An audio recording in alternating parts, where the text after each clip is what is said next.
যত রাজ্যের ভয় এই পিঠা তৈরিতে এক সময় ছিল।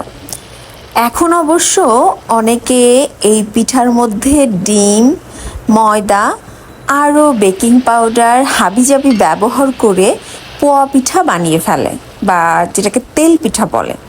কিন্তু আসলেই অরিজিনাল যেটা বলবো তেল পিঠা, এটা কিন্তু আগের দিনের মা চাচিরাই পারফেক্টলি বানাতে পারতো।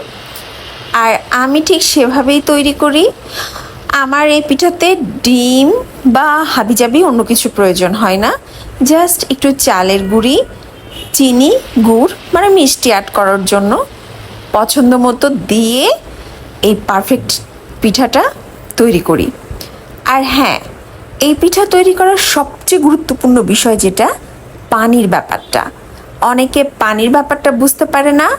আর চালের যে গুঁড়িটা আমরা ব্যবহার করি, ওটা ঠিক ভেজা চাল বা ভেজা গুঁড়া যেটাকে বলে, নাকি শুকনা গুঁড়া, এইটার সাথে পানির সামঞ্জস্য কতটুকু হবে এটা বুঝতে না পারার কারণ।